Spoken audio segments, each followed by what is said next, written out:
stay conservative, run the ball here on third down. Here's Richardson. He takes it in for his first NFL touchdown. And Pittman takes it inside the 20, the 10, towards the end zone. Touchdown on 2nd and 28. The Colts capitalize. Richardson to Pittman, 39 yards. Hey, we're on a 2-win win streak, boys. 2-win week. Say again? I said, let's get it. Hey, So, and both games were away. This is actually, if we can win tomorrow, this will be the Colts' first 3-game winning streak since 2019. We need to get it done. It'll also be our best start since like 2013 or something like that. I forget what it was. I think maybe it was 2019 also. I don't think we started 3-1 that year. We must get it done. How's everybody doing tonight, though, out there? Excuse me for a second, still sharing this around, but whoever is with us, appreciate you guys for coming in. Hey, go Longhorns. Me and Matt for tonight. I'm not proud of college football tonight. The Gators are officially the Crocs again. We suck until they get it right. If anybody was upset at AR last year, they need to take a long look at this team and realize he dragged us to the finish line. Awful. Hey. How's everybody doing out there in the comments? Chad, Mom, Kevin. It's good to see everybody. Almost there. We're getting it all shared out. It's just me and DeMarco. We've done a lot of work this week looking at the Rams. We did a lot of work looking at last week's game. Absolutely. So give me 1 second, bro. All right.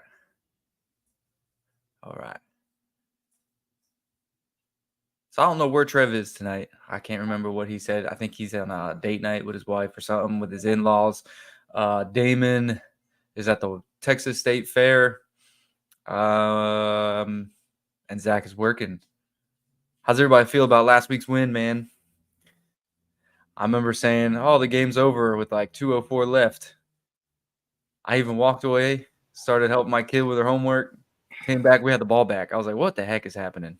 Man, so I'm not even gonna lie to you guys. Like a lot of group chats that I'm in, I wouldn't say a lot, but like Colts pages and stuff. The 2 group chats that I got, the one with you guys, the one on Twitter. I pretty much stay out of it when it gets negative, just because I can get negative myself and then it's just dragging all down. I can't tell you guys how many times I sat there and said, "Oh, this game is over. This game is over." While this shit was going on. So it felt pretty good to be able to pull one of those games out because, as we all know well, a lot of people don't get why we're so hyped to beat the Baltimore Ravens by 3 because a lot of people may say, hey, maybe Baltimore gave that game away. But 10 times out of 10 over the last 6 years that we've had Frank Wright, the Colts lose that game no matter what. We all right. So, and if you look at it really at the end of that game, Zay Flowers gave us a chance when he didn't call fair catch on that safety punt, that safety kickoff. He shouldn't have called fair catch. He should have just ran it.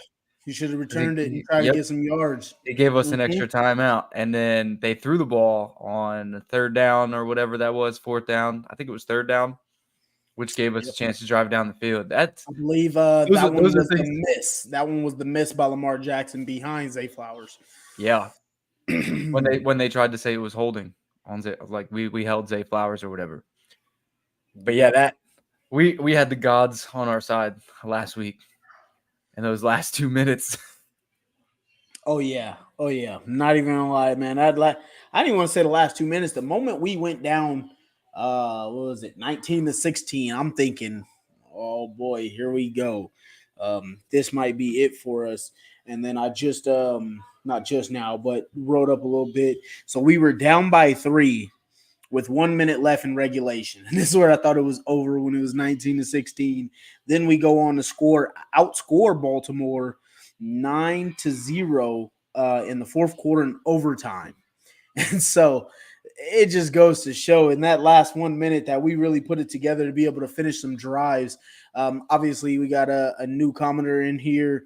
Mahari Best says should have been a blowout if we execute on offense well. He's And, talking about this week. This week. Oh, I thought you meant last week. I agree with that. 100%. I agree with that as well.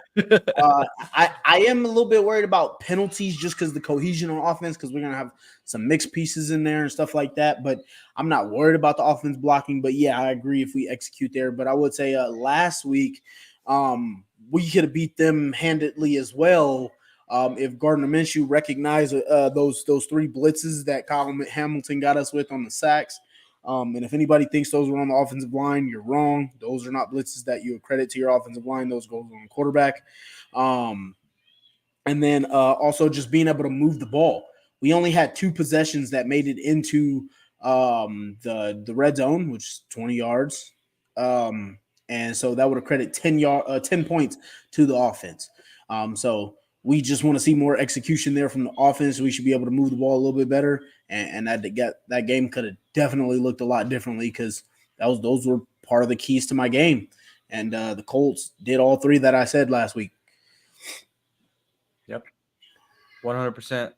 I thought it was funny. I was listening to Around the NFL the other day, and they talked about this game for 20 seconds, I think. Mm-hmm. And they said in the house Justin Tucker built, the Colts had a gay party. And I was rolling. Oh. I was rolling. I was waiting for the joke to come out. Somebody had to say something somewhere, and it was, man. Yeah, I didn't see that anywhere until you just now mentioned it, but that's pretty funny. The only person that mentioned it that I know of is Pat McAfee was saying that Matt Gay probably has gotten some tough skin through his life alone just because of his last name. So that was the only time I really heard it mentioned. But yeah, man, I mean, if I combined all the networks and how many times they talked about us, you get about probably a good 5 to 10 minutes throughout all networks combined. Yeah. I watched. So, and it was a bunch of excuses made for the Ravens. That's all I kept hearing. It was a bunch of excuses made for the Ravens. It wasn't like they kept calling it all the turnovers. They kept saying they were like miscues. They weren't miscues, man. They were forced fumbles. They were forced turnovers. That's not miscues by the Ravens. That's giving them excuses. And then saying, oh, well, they were missing 7 people. Well, we didn't have our starting quarterback. Yeah, or our star running back.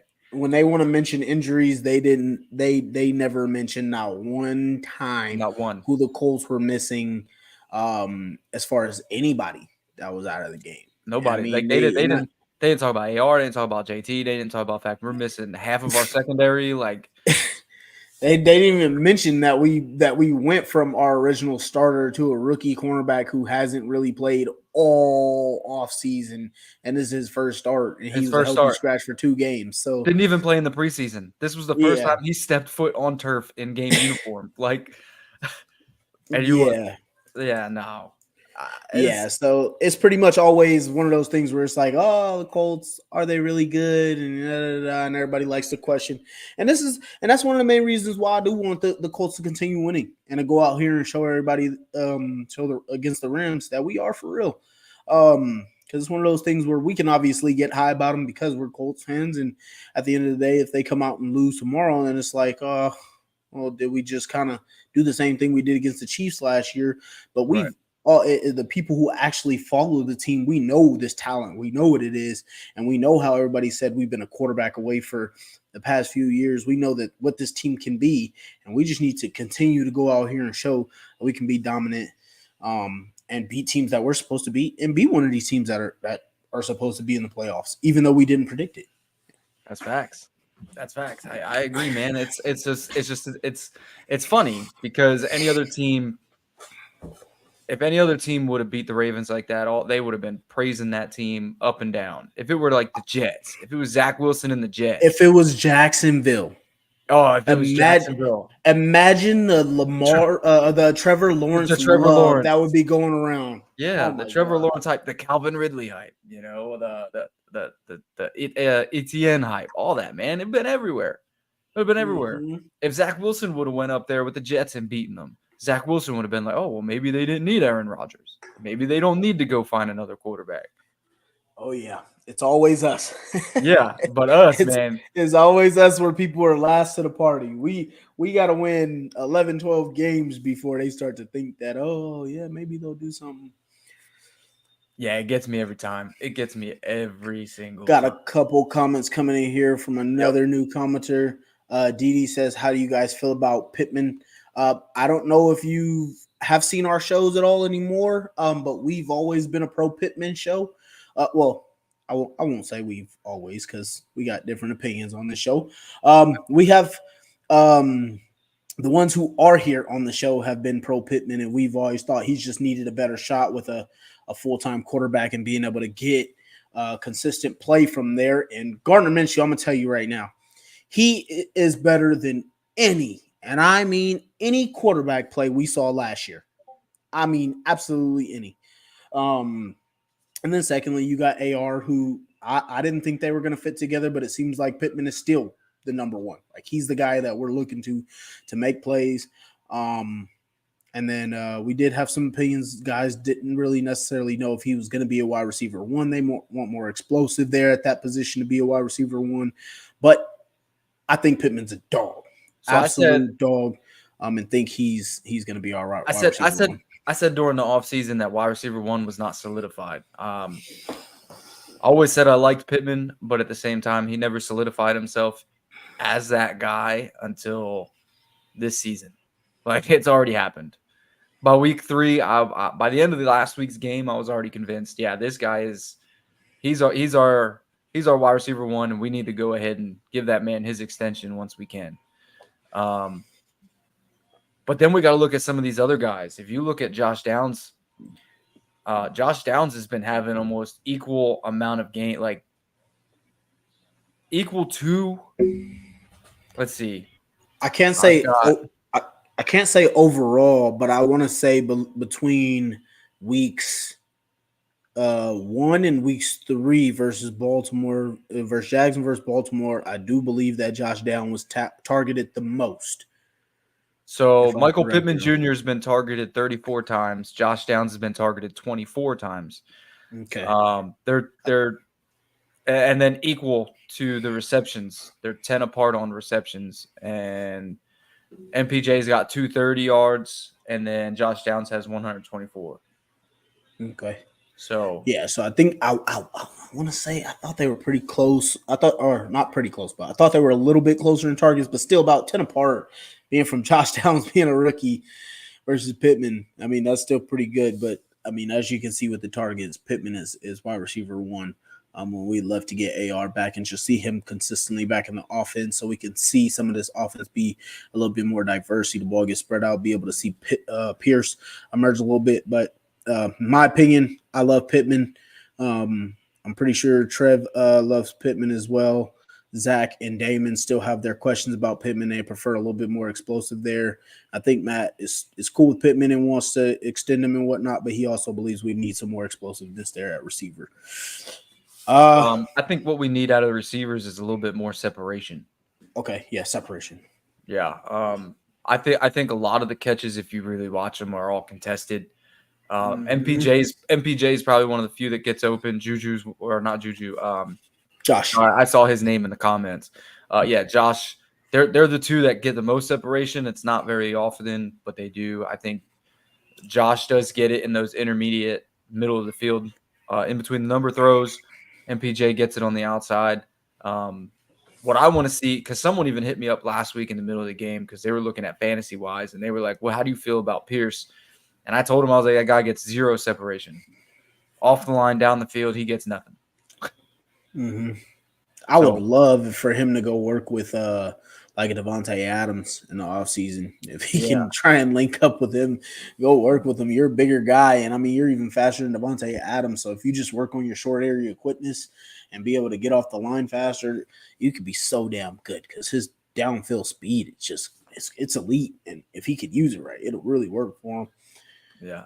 Robert Thompson's here asking, what do you guys think of the rookie left tackle starting? We'll see tomorrow. I'm gonna tell you right now, I'm not totally confident in him. He struggled in the preseason at right tackle. I'm not gonna sit here and say I'm worried though. I mean, it's just him playing the position being used to it. He's been moving around, kind of been the floating guy as a lineman, and he's also a rookie. So for him to have to go start his first game in the NFL, being a left tackle, and to potentially have Aaron Donald sitting over him, I'm just worried about penalties with him. So as long as he can keep the holding penalties down, which he won't need to do much because AR can move and he has great pocket awareness. And then just the whole line as well, being able to communicate and not having pre-snap penalties. Those were one of the things that I'm worried about. We got to make sure we stay out of 3rd and long because that's been our trouble all year. So what I want him to do, this is what I want to see out of him, because it goes with the penalties. Because what you see a lot from these rookie left tackles or these rookie offensive linemen is holding. Exactly. And that's the one thing I don't want to see happen a lot tomorrow, because he's gonna see AD a few times. May even see some blitzes. Yeah, and what I don't want to see him do is grab him. Like, just don't grab him, because you have a quarterback that can make that guy miss. 100%. Let AR do what he's got to do. Let AR identify. I want to see AR be able to identify what's coming off that edge, but then make guys miss. Don't hold him, because AR can make that guy blitzing off that edge. Make him pay. He could turn that play into a 10, 15-yard gain, and then let's say he turns it into a 10, 15-yard gain, and you held him. Now it's a 10-yard loss. Exactly. So that's what I just want to see him not get those penalties too, man. That's it. You're gonna miss blocks. Don't expect him to be able to hold up a block every time. Exactly. Just do your best to be a street cone and just be in the guy's way. You do not have to hold. You don't have to grab. Just be in the guy's way. Slow him down. And Zach Moss runs hard, so you're not got to worry about him playing around in the backfield. And AR can move himself really well. And we got Chris Kaiser coming in here with a comment. What did you guys think about Juju? Love him. Love him. Bro, all right. So I listened to his locker talk, and then I listened to his interview later on in the week on the Colts podcast. And this dude has me excited, just how calm, collected he is.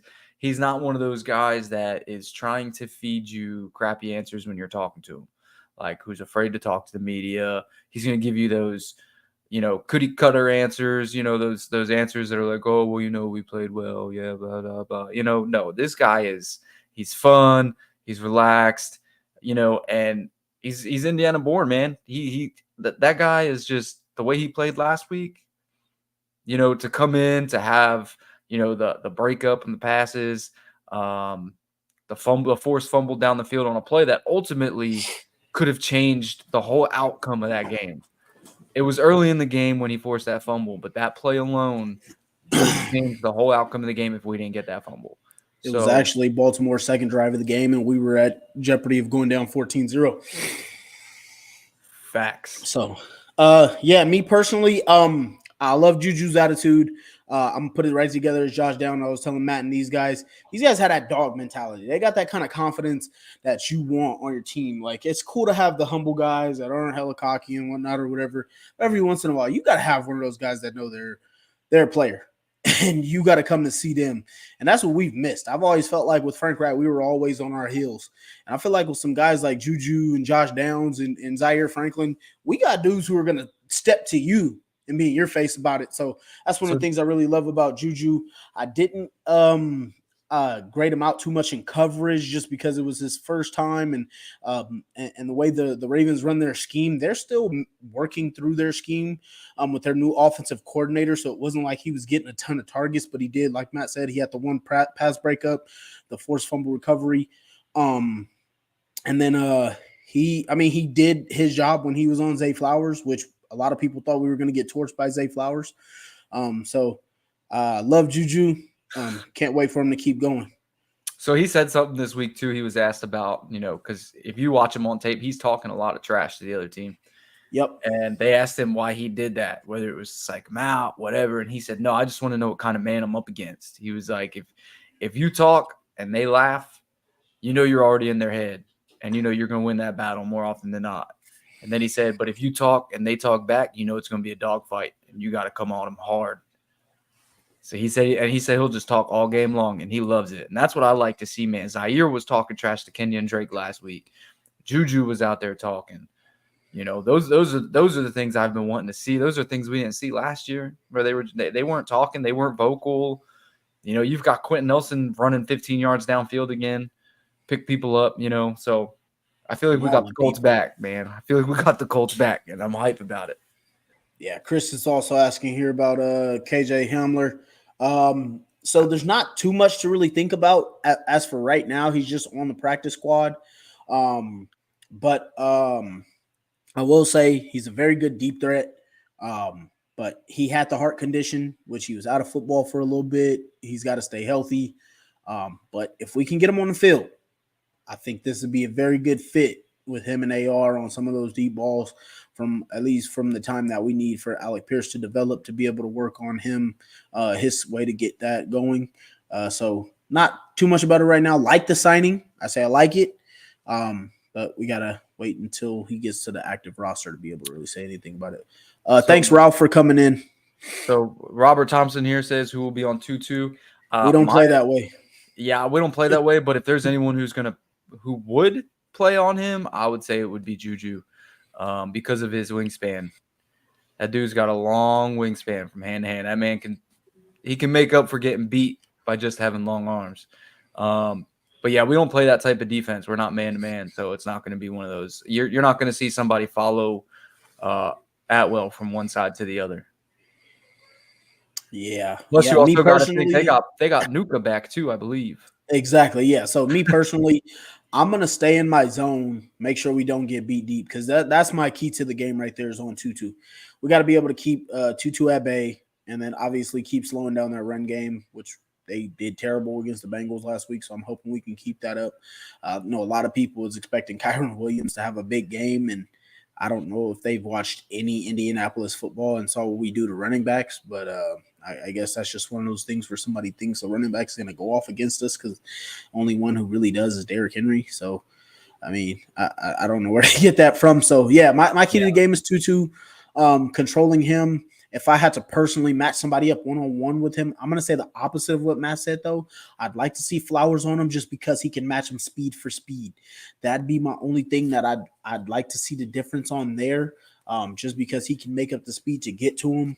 And, I mean, that'd really be the difference. I mean, I don't think Tutu Atwell's an elite receiver. I'd be more worried about Puka Nacua, because he's going to get a lot of targets. They use him like Cooper Kupp.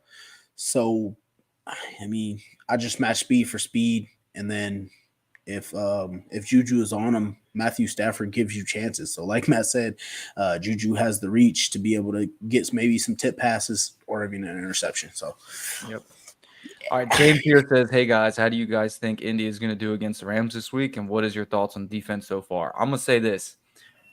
This game is going to come down to rushing on both sides, right? So it's going to come down to our rushing attack, rushing right at Aaron Donald, and it's going to come down to us making them one-dimensional, right? Because if you look at them statistically, they're pretty much almost bottom of the league in rushing, right? I think they're like 19th in attempts, 25th in yards. Yeah, Kyron Williams had that good week 1, and then that was pretty much it. Yeah, so they're 27th in yards per attempt. They're 3.4 yards per attempt in rushing as a team, and then their defense is ranked 24th, allowing 4.5 yards per attempt in rushing. So to be completely honest, if we can exploit their rush defense and make them one-dimensional on offense, it's easy. This game, I look at this. I'm not worried about this game. I'm confident, and I don't like being confident going into a game, because I feel like if I'm too confident, then when we lose, I'm gonna be real mad, because I feel like this is a game that we can really come in together and we can dominate defensively, and AR can really solidify himself. Absolutely. You want to love to see it. I'm going to take a step back real quick, because to the comment I think that Didi made earlier, she was asking about Michael Pittman. Just to add on to our thoughts here, Michael Pittman Jr. is the only player in the NFL with 8+ catches in all 3 games. He's 6th in the NFL in targets with 34. He's tied for third in the league with 25 catches. His catch rate is at 73.5%, which is fourth. His yards after catch is 116th, which is tied for sixth. And he has 0 drops. He has been accredited 0 drops through the first 3 games of the league, the year right now. So Michael Pittman Jr. is absolutely playing very well. And then I just want to jump into James's comment here about the defense thoughts so far. I'm going to tell you this right now. We can rattle them off about how this defense is doing right now. Zaire Franklin, 38 solo tackles, which is the most through 3 weeks per PFF. Colts defense has 12 most tackles or 12 most forced fumbles, in the NFL, only behind, I believe it was the Steelers. Or no, that was sacks with Steelers. I don't know who leads the league in fumbles, but we're second there, second most in sacks. And then Juju was the third highest ranked corner last week. And then also, just to add, we have 7 players with at least 1 sack in the NFL. And then we have 4 players with at least 2 or more in the NFL. I think this defense has a chance to be absolutely elite. The only reason we are not ranked higher and not getting more credit for being an elite defense is because week 2 against the Texans, where we gave up 380 passing yards to CJ Stroud. I think this defense is can be an absolute monster. And this week against the Rams, if we can force an early turnover, I think we can cause mayhem for them all game long. That's facts. Also, to go back to MPJ, if he keeps this pace up, what he's going, he's averaging 76 yards per game. He's looking at about 1,300 yards on the season. So that'd be a good way to solidify himself and earn a contract is if he keeps this pace. Just keep this pace, and he's good. But I agree about the defense, man. This defense is doing something that not everybody expected to happen this early. And I agree with Trev right here. I really think the defense is going to feast. I told DeMarco last week, as soon as the Ravens game ended, when we actually finally ended after the war of 13 yards, as Rick Venturi called it, which is why we titled this episode that. I said to him, look, we're about to go 2-1 without our starting quarterback. Most likely, we all expected to have AR back this week. And I said, if we have AR back this week, that gives us, I personally believe I instantly said we were going to be 3-1 by the time we get JT back. To be 3-1 for the first month of football without your star running back, man, I can only imagine what this team is going to be with JT back. And our entire division is below us, just so everybody knows. And they all have tough matchups, so we got a good chance to get a good game and a half lead on everybody. So Ralph here says Steichen will wear Rams defense out if our run game is on. Keep the defense on the field and don't give Rams time. So I agree with this to an extent because this is definitely the way our Stafford offense likes to play. Yeah, this is the way that Steichen runs our offense. He's going to go with whatever's working, and he's going to wear you out that way. But he's going to want to be putting points on the board first before we start just running the ball. If you look at the first 3 weeks, he doesn't start heavily running the ball until we've got points on the board, even if they have points on the board, right? So if it's 14-14, he's going to start running the ball heavily. He'll control the clock. That has been the trend. Yep. And here's the thing. He doesn't need to not give the Rams time, if that makes sense. Their offense is not scary at all. Like, if you look at their offense, if you watch tape on Matthew Stafford, when they drop back to pass, almost every pass has the ability to be intercepted. Unless a dude is wide open. Like, Matthew Stafford's looking like Detroit Matthew Stafford. He's going to put up the yards, but he's also going to put a lot of ball up in the air where a defense can snag it. There's a lot of turnovers going to be on the field tomorrow. That's going to be left there, whether we get them or not. They're going to be there. That's exactly what's to my point to that comment. That's exactly why I said if we can force a early turnover, maybe a strip sack fumble. Trev mentioned here in the comments about Maniac forcing a fumble. So it'd be one of those, maybe get one on Kyron Williams. We force some kind of turnover and we get the Rams down 7-10-0, something like that. we force Stafford to start throwing that ball, we got a good chance to make it a terrible game for them all day. Their offensive line is going to struggle. I want to understand where anyone said Bernard Ryman was our weak point of our offensive line. I don't think anyone said that. So real quick, everybody, David Stewart says here, our second string O-line guys will need to step up. Funny how Bernard was thought of the weakness mid last year, and now he's arguably our best overall O-lineman. So this isn't a Colts fan thing for anybody who's out there questioning, just like Matt just asked. This has been a big media thing. So even last year, even towards the end of the season last year, the media were still mocking us to select an offensive tackle. to say they said we needed a left tackle.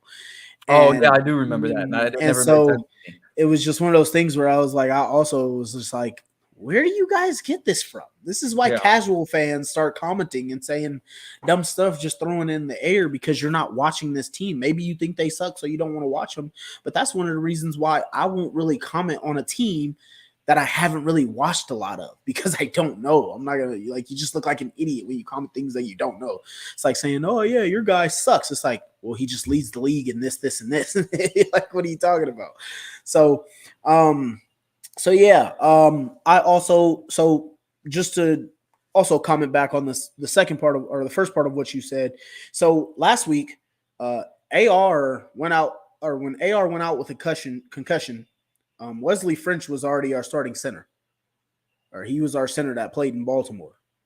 And then Fries, and then Smith was over there at right tackle. He should be playing, and Quentin Nelson should be playing. So the same guy who started against Baltimore, a very blitz-heavy team. Maybe they didn't have Aaron Donald, but they're still a blitz-heavy team.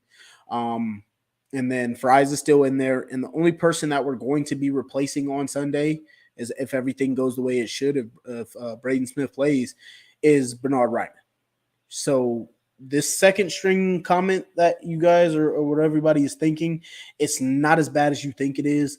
The tough part is, yes, you're playing with a backup left tackle, but we also have to remember AR is not a statue in the pocket. If we had a different quarterback, if this was Gardner Minshew that was probably going to be starting this game, I'd be a little bit more worried with him just having to sit in the pocket. But this is not the same type of worry. I'm also going to talk about the comment that he made later on. We'll come back to James and everybody. Dave then again says, first 8 games last year, he struggled. People were doubting him. Now he's doing well. Well, the first 8 games last year, in week 1, he played 17% of the snaps. Week 2, he played 30% of the snaps. Week 3, he was inactive. Week 4, he played 0% of the snaps. Then he played the whole game in Denver. The week 6, he played 14% of the snaps. And then week 7 and 8, he didn't play. So he didn't even actually become a starting left tackle until week 9. That's why he struggled the first 8 weeks of the season. Because everybody's seeing, he struggled, but really he was playing as a backup for those first 8 games to Matt Pryor.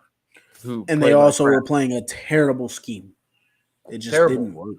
So if you notice, he became a starter after Jeff Saturday. Jeff Saturday became the head coach, and then boom, he started every game, and that's when you started to see him progress and become better. There was a lot that happened last year to where a lot of things looked terrible.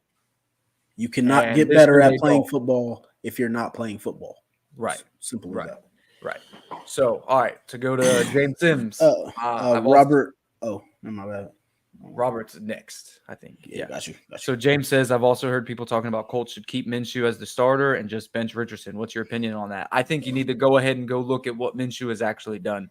Yeah, Minshew was he kept us afloat by making his deke and dunk type plays, but he's not a threat, man. Look at his face. I mean, like he said earlier, DeMarco said it earlier.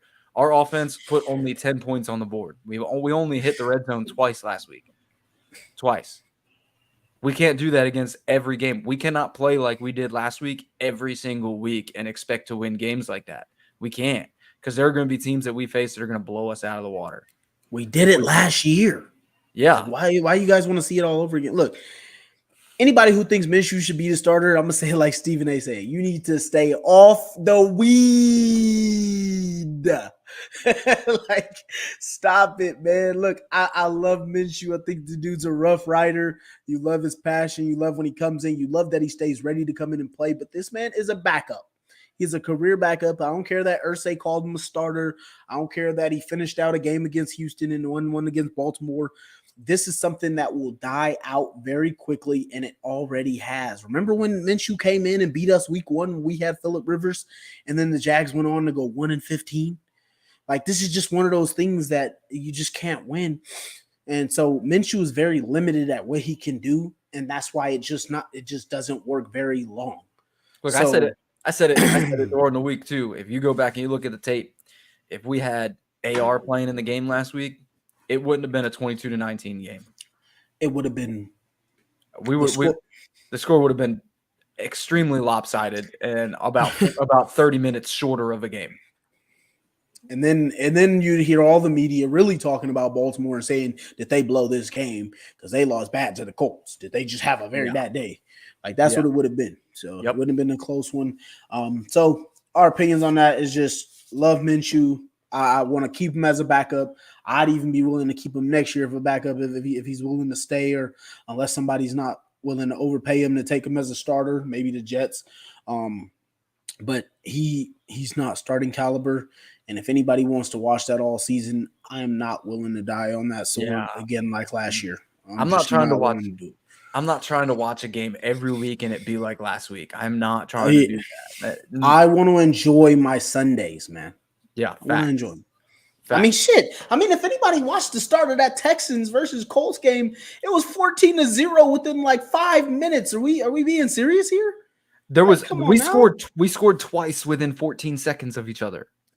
I mean, like, we gotta chill on this one, man. I know AR's been hurt, and I've been criticizing him a little bit for not being able to finish games, and then we're obviously going to see his ups and downs as a rookie, so please bear with him with that. But the difference of his game-changing plays, it's just not even close. It's not. It's really not. So we haven't even seen him break out yet.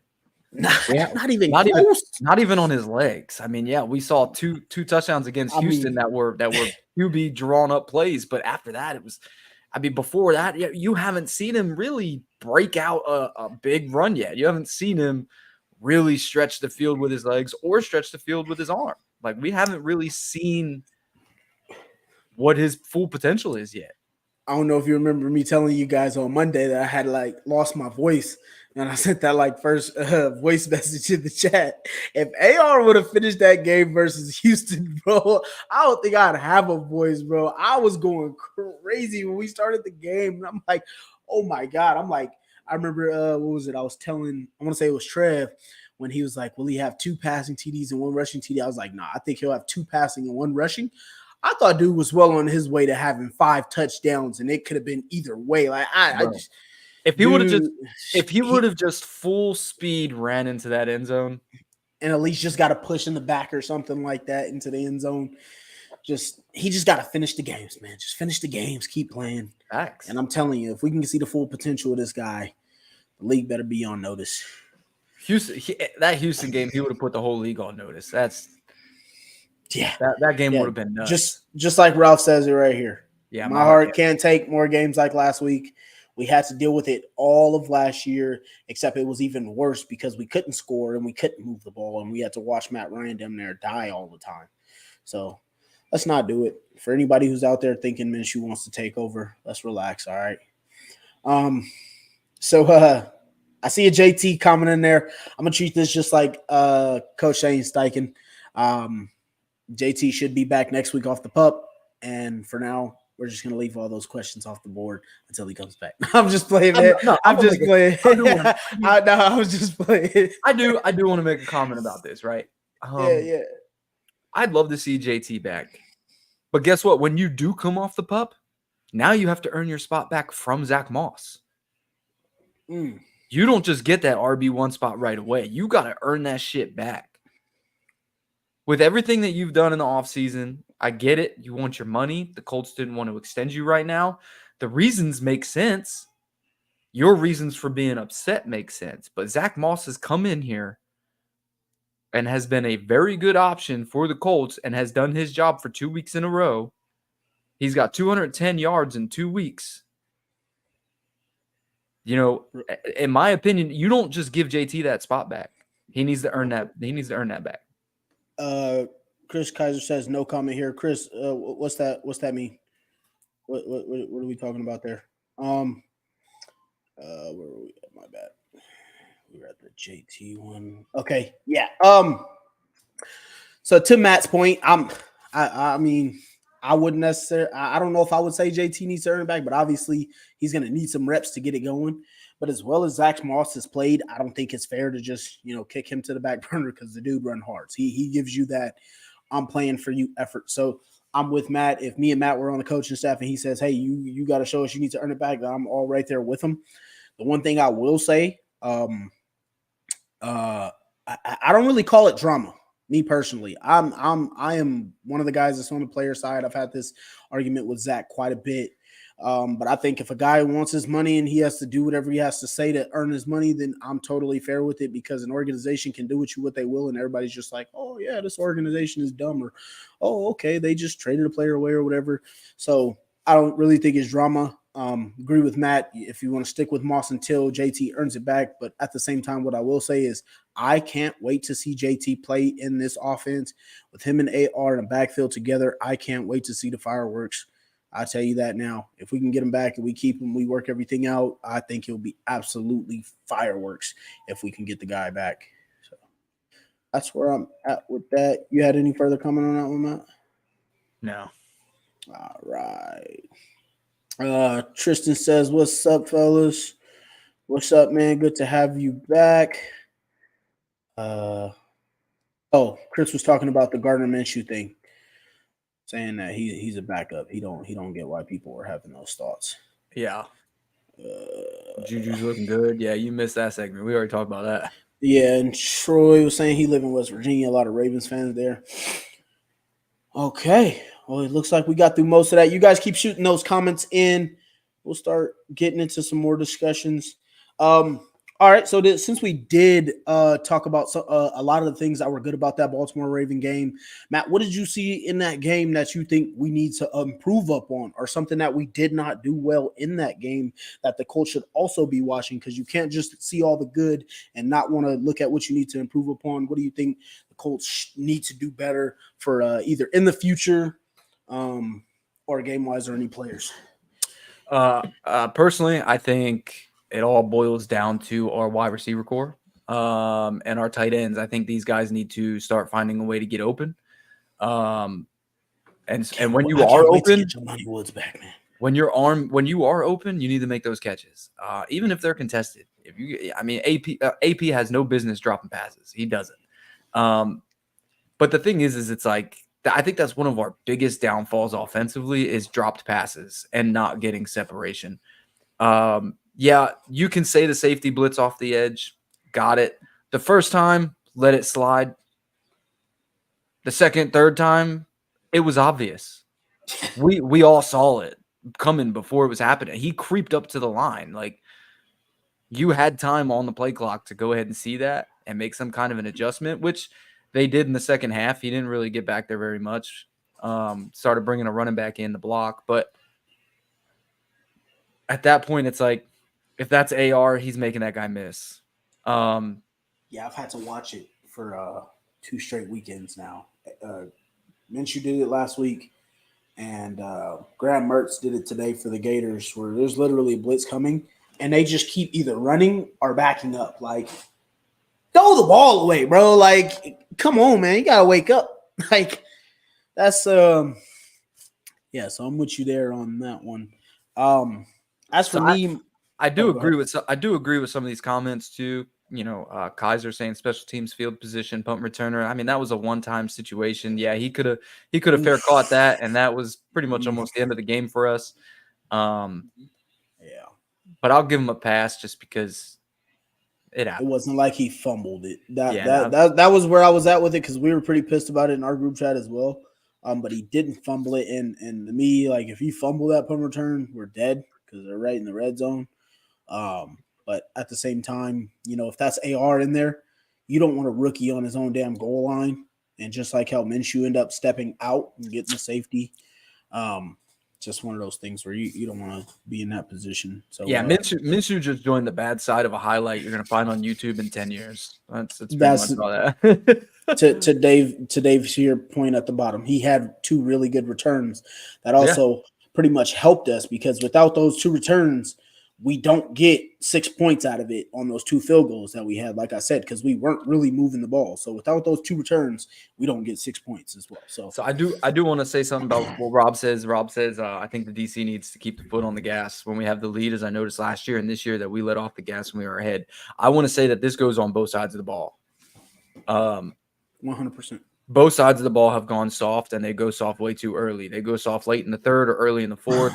They go into this 4-minute offense and 4-minute defense, and they go soft like, oh, the game's already in. And pretty much that's how we lost against Jacksonville. Was because we went into 4-minute offense in the third quarter, and it kind of boggled my mind. And I think against Houston, we went into it early in the fourth. I think it was like around the 11, 12-minute mark. We went into this run every play type offense, and then they almost did what they did. And then last week we did the same thing. I think it was a little later. I think it was like the 8-9 minute mark of the fourth quarter that we started going into that. But yeah, I agree. Defensively, we definitely have gone soft, especially in the fourth. We go soft, but every team does that. Every team kind of tries to keep the plays in front of them. It's a normal defensive tactic. But then Gus in overtime definitely stepped it back up. He definitely started blitzing heavily in overtime. So, yeah, I do want to comment on that as well, because just like Matt said, every team does it. The problem is just when you do it. Gus even commented on this as well. Is like, yeah, we gave up a little bit of plays, but the thing is when you back off in that coverage where you're pretty much just letting them eat up yards or whatever, if you want to get them tackled, let that clock run. As Gus said, yeah, we gave up a little bit of plays, but what he wants to see is tighter coverage. So you may be backing off in that zone and giving up some cushion, but when you got a chance to play it tight, we want to see tight coverage and maybe get a pass breakup in there.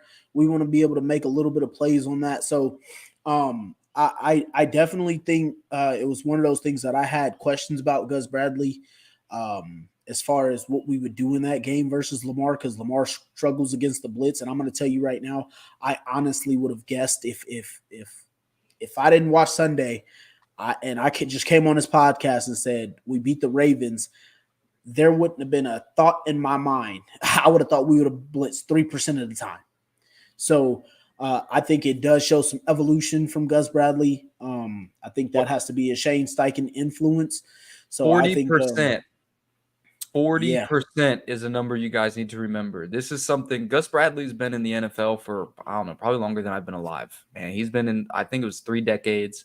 He's been in the NFL, and 40% is the highest rate he's ever blitzed in a single game ever as a head coach, as a defensive coordinator. And he's been doing that, I believe, since 2000. I think he became a DC in like 2009. 2009.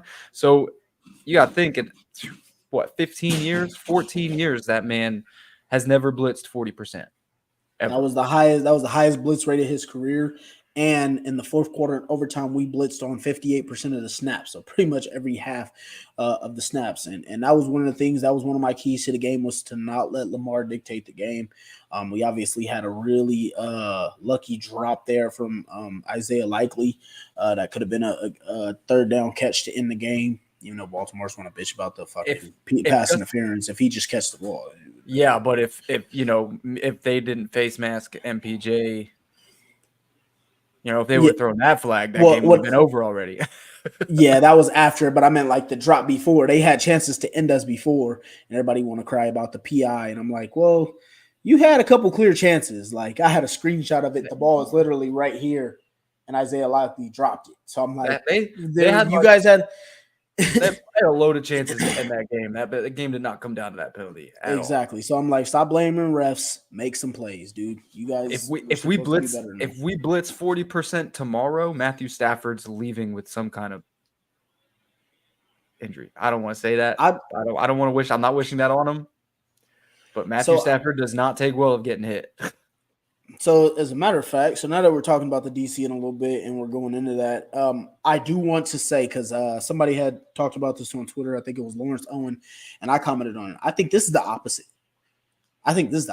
You do not want to blitz Matthew Stafford. I mean, I want to say not want to blitz him. Obviously, you want to throw a little bit of blitzes at him. But this is different than a Lamar Jackson. Lamar Jackson is nowhere near as accomplished passer as a Matthew Stafford, and this was kind of one of those things that I went with somebody about when we were discussing, and somebody talked about, CJ Stroud ate you up for 380. What do you think Lamar is going to do? Lamar ain't he's not an accomplished passer. Like, I know everybody wants to go crazy about Lamar Jackson, but Lamar Jackson is not a sit in the pocket and pick you apart type of guy. So that was nowhere near the same type of thing. And so, in my opinion, I think you want to mix up a lot of coverages.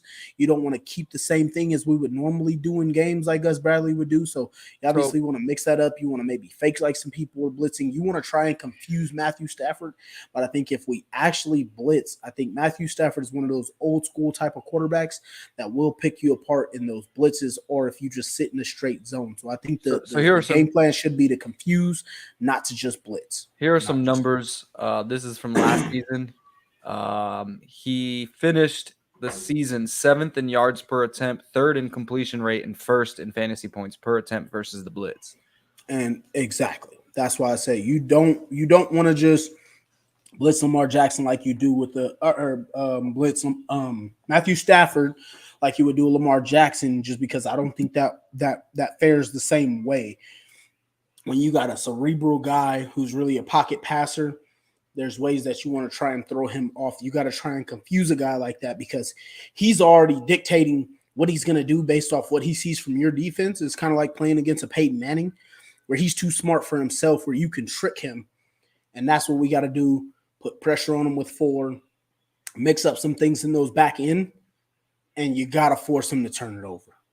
That's the good thing is we know we can get pressure to get 4. Exactly. So, yeah, I don't know if it's necessarily keep your foot on the gas if you mean just blitzing and stuff like that, but I would definitely say keep your foot on the gas as far as trying to confuse them and make some things happen. So you don't want to just blitz at Matthew Stafford. He said, Robert here says, do you think Leonard will have a breakout game this week? I don't know. I don't know when that breakout game is coming. I hope so, because this is the game I had him breaking out. So I'm hoping so. I think he's 4 games in. He's been splitting a lot of snaps. I think this is one of those games where we do need him because we need to force at least 2 turnovers, in my opinion. And I think this has got to be one of those games, DeForest Buckner dealing with a little bit of injury and stuff. I think he'll play, but we want to be able to take some of the wear off of those guys. They're going to be eating a lot of double teams as far as him and Grover. Probably going to see a little bit of max protection. They just played Tyler Higbee, who's also dealing with an Achilles injury, not out with an Achilles, just a sore one. But I think there'll be some heavy blocking games this week. So I do think this should be the breakout game. This is the game I would predict. Be about 4 games in. He's starting to get that back. So I'd like to see it. I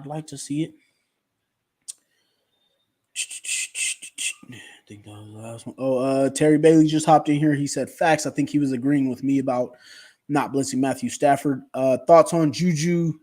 Glad to see him play last week. We kind of went into it a little bit already. I don't know if you want to try and rewind that probably to about 10 to 30 minutes in or so. We talked about Juju quite a bit. Hey, what's up, Christina? I know you were happy to see your boy Minshew play the last 2 weeks. But yeah, Terry, we chopped it up quite a bit about Juju early on. Long story short, we like the guy. We like the guy for sure. Yeah. I like his energy. I like his trash talk. I like his wingspan. I like his ability to cover. Yeah, we like him. All right, and then real quick, so just like I did last week, I'll probably do it. I'll do it again this week. I'm going to give everybody our 3 keys to the game. What I think will be our keys to the game, 3 of them that I think we need to do to be able to win this game. So key number one is going to be run the ball. Run the piss out of the ball. I need 30 carries between AR, Zach Moss, and Trey Sermon. I need 30 carries between them guys. Be able to run the ball, control the clock, control Aaron Donald, what he's doing and how he's moving. And basically, this is not a very good run defense, so we should easily have about 150 yards, close to halftime. I'd like to say. Key number two will be control their receivers. Do not let Tutu Atwell go off. And then also don't let Pua Nakula, the Rams rookie wide receiver, get multiple first downs. Do not let him just break open free within our secondary and get those first downs. And number 3 is obviously the biggest one. The biggest one you can't miss is control Aaron Donald. Do not just have ARs in the offensive line sitting on their heels and allowing this game to be blown up by Aaron Donald. Don't run counters away from him. Don't try and finesse around him. Don't try and do some trickery little pitch toss back plays. Keep the line of scrimmage moving forward. Push him back. He does not like to be in the run game and getting pushed back. Those are my 3 keys to the game. Run the ball, control the receivers, control Aaron Donald. Those are my 3 keys to the game for the Colts versus the Rams. Mine are pretty easy, man. Mine are also run the ball, specifically right at Aaron Donald. We talked about it all week. Their run defense is not good. We can run against them. We can throw against them. When you throw against them, they've got to be quick throws. They can't be, 7-step drops, 5-step drops. Right. They can't be. You ain't got that much time. Plus, if you do that, their corners are pretty good at recovering. Witherspoon, he's not graded very high on the edge, but he's pretty good at coverage, especially on those in routes. He had a pick last week right off of the in route where he played that thing tight. So the other thing is my other key is get AR moving. Basically what I mean is do those QB runs early and often. The reason I think we need to do that is because it's going to slow down AD. It's going to make AD question where he wants to rush from. It's going to make him question where he wants to stunt from. Last week, he got 2 pressures on a guy who can't move. If anybody's tracking, Joe Burrow's got that messed up calf. He's barely able to move. So they weren't able to get much pressure on a guy who can't move. So if you keep AR moving around, he's not going to get pressure, and then he's going to be able to pick a call. I think we need to call some play actions. And then 3 is just control Matthew Stafford. In my opinion, control Matthew Stafford. Yeah, control receivers, but at the same time, Matthew Stafford can find a way to just pick you apart all day long. He can make your day hell. He's one of those guys that goes under the radar as he doesn't get talked about much as a top QB in the league, but he can do it. He can make your team miserable all game long. Control Matthew Stafford. Absolutely. Find me disagreeing there because that's exactly what I meant about blitzing. You do not want that man get you apart. Dave also tossed in his 3 here. He says pressure with 4, utilize tight ends, get Josh Downs involved early. I'm not mad about those either. That's facts. I would say these tight ends need to separate better. I don't know. I haven't checked the snap count between tight ends as much, but I think due to some of our matchups, I don't think Granson has been playing a ton. Don't quote me on that, please, because I'm not 100% sure. But Granson's on passing plays, but I don't know if he's in the mix as much just because of like our run combinations and stuff. Because I feel like I've seen Mo and Ogletree since he's came back a little bit more. So just not 100% sure on that, but I definitely thought that Granson would have gone off just a little bit more. But if he's got the most targets, I guess that's right where he should be. But then I would agree. We definitely need to utilize these tight ends a little bit more, especially with the Rams linebacking core not being one of their strengths. So Kylan Granson's been getting over 50% of the snaps every game. He got 61% of the snaps in week 1, 65% of the snaps in week 2, and then 52% of the snaps in week 3. I wish you could see if those were pass or run. They're all pass. So offensive snaps, I'm pretty sure they're all passing snaps because it says 44, 37, and 44. Hey, appreciate you, Terry. If you're on Twitter, also go check us out on Twitter, Kicking with the Crew. Also on Instagram at Kicking with the Crew. Appreciate you. Please like, share, subscribe if you could on YouTube. Appreciate you. Yeah, well, yeah, I guess that's pretty downing for me to hear that he's on the snaps for pretty much all passing and not being targeted as well. So yeah, I'll agree with Dave there. We need to utilize Granson a bit more because he was one of the highest separators that we had last year. So we need to utilize that guy when we can. So. I think last week the game plan was to try to spread the field open, to open up for the run. So I think that's why a lot of the plays were more downfield last week than we're used to seeing, and I think it was because Shane was trying to open up that run more, keep the ball out of Lamar's hands. So I think this week we'll probably see a little bit more Kylan, kind of like you do and like we did in week 1 and week 2. So gotcha. Let me see.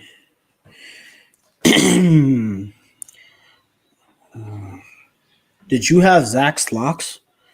I did not. He didn't give them. I wonder if he sent it. Did Trevin Damon send them? I just texted them and told them to send them. Yeah, I seen that one, but I thought he would have. Oh, it was between the Broncos and the Bears. Oh yeah, he said the winner of that one. I'll probably just use his as the Broncos because if the Broncos don't beat the Bears, they got real problems over there.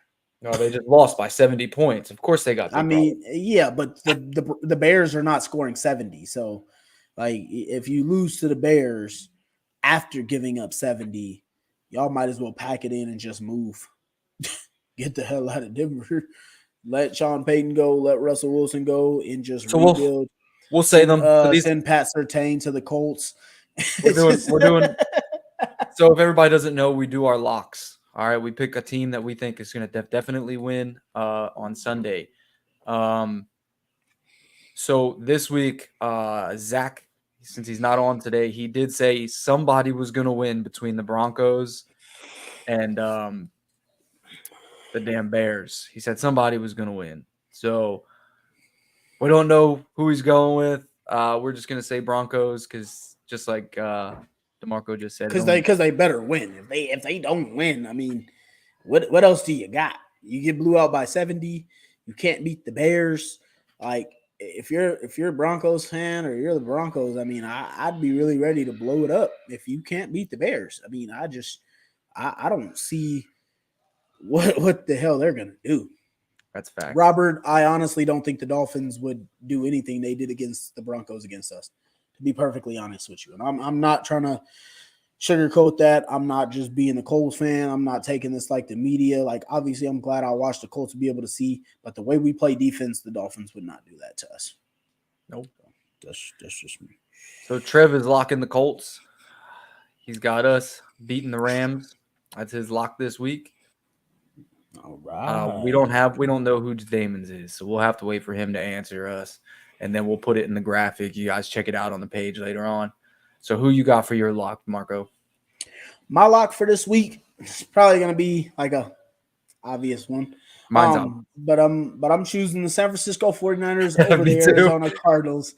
That is my lock for this week. I know the Arizona Cardinals, they beat the Cowboys, and they've been playing everybody really tough. And actually, I want to say the year the Niners went to the Super Bowl, or one of those years that the Cardinals went like 2-14 or something, they actually beat the Niners those 2 times. But I just think this is going to be one of those games where the Niners are going to come ready to play. They're more physical than the Cowboys, in my opinion. They're not going to play around with the Cardinals. So I went with the obvious pick last week against Arizona, and I did pick the Cowboys as my lock. Wrong, man. But this week I am going Niners. Niners look too good. There's no I don't think there's any way. But yeah, so me and Matt's got the Niners. Don't know who Damon got. I feel like Nah, I don't know who Damian would have chose. But yeah, hey, if we do find out, it would have to be in the playoffs. So let's find out. I'd be pretty happy about it. Yeah, Jim was saying he's saying the Denver Broncos and the Bears will finish in a tie. Man, if they finish in a tie, I'm just telling you guys, like me personally, if I was a Broncos fan and we just watched our team get blew out by 70, right? We give up a 18-point lead over the Commanders. And you come out and you lose to the Bears, who don't even look like they can coach. They can play football. The receiver is saying that his coaches are the problem. The quarterback is saying that the coaching is different. Like, they are just on fire right now. And obviously, they're going to come ready to play. But the Denver Broncos, you just got spanked. You come out and you lose to the Bears. I'd just trade Russell Wilson, fire Sean Payton, trade Pat Surtain and get some big picks for him. Just reload everything. Exactly. I'm just telling you, man, I could not do it. If I was a Broncos fan and we lost to the Bears, I'd be done with it. I'd be over. God, man, my daughter's still screaming. Yeah, I agree. And the funny thing is, everybody said Sean Payton was going to save them. And I told y'all early on, I don't think Sean Payton makes a difference. I mean, even if he did, their defense is the problem now. Their defense was supposed to be good. That's rough. All right, Robert is locking the Falcons. And then Gabriel Rodriguez just came in here. Will Nelson and Braden's going to play tomorrow. Do you guys trust Freeland? So, yeah, we discussed this a little bit already. You'll have to go back through and watch it. But I will say I believe Nelson and Braden will both play and start. Freeland, I think he should be able to do okay. It's not like we got a statue sitting back there in the pocket because AR will be back. I think the only thing for him is just to realize that he doesn't need to hold, and just make sure we don't have any pre-snap issues. That needs to be the thing for this offensive line. Just don't have those penalties that'll force us back over something dumb. All right, what's your prediction for tomorrow? My prediction for tomorrow. So, I mean, I honestly feel like a real homer because at first I started out saying like I predicted us to start 0-2 and then to go 2-2. And we've already kind of surpassed that. I mean, obviously we could still lose to the Rams and end up 2-2. But the way I've seen this team play has changed my mind quite a bit. I'm not going to say the whole season prediction that has changed. But I got the Colts defeating the Rams 34-20. Got the Colts going big, showing everybody that we are for real. I got the Colts winning. I got the Colts winning 38-17. Woo-hoo. Putting it on them. Yeah. I think AR comes out and scores 14 points again in the first 10 minutes of the game. Mm-hmm. And then I think he throws two more maybe at least. So I think he hits 250. I think he hits 250 yards, 68 completion percentage. Oh yeah. You'd love to see it. With 65 yards on the ground, 2 rushing touchdowns. I need that for fantasy. I got and bold prediction, he finishes the game. Bold prediction. You see this, AR? This is a bold prediction that you will finish the game. I need you to protect yourself and stay in there, man. But all right, man, I'm gonna head out of here, man. I've been hearing my baby cry this whole time. I gotta go pick up my wife soon. Yeah. But thanks everybody for coming in tonight. We got to take care of the Rams tomorrow. Appreciate everybody who came in, all the new commenters. Please go to YouTube, like, share, subscribe. Kicking with the Crew on YouTube, Instagram, Twitter, Facebook. Please follow us, like, subscribe. We appreciate all of you guys. Keep coming in. We're going to try and keep building this thing up. We love to stay commenting to you guys, getting your questions, your thoughts, keep you guys intrigued. So please keep helping us build this thing. We appreciate all of you guys. And as always, go Colts. Go Colts.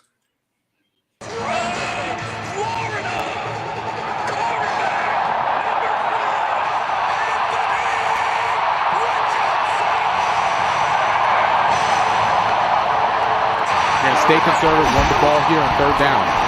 Here's Richardson. He takes it in for his first NFL touchdown. And Pittman takes it inside the 20, the 10, towards the end zone, touchdown! On 2nd and 28, the Colts capitalize. Richardson to Pittman, 39 yards.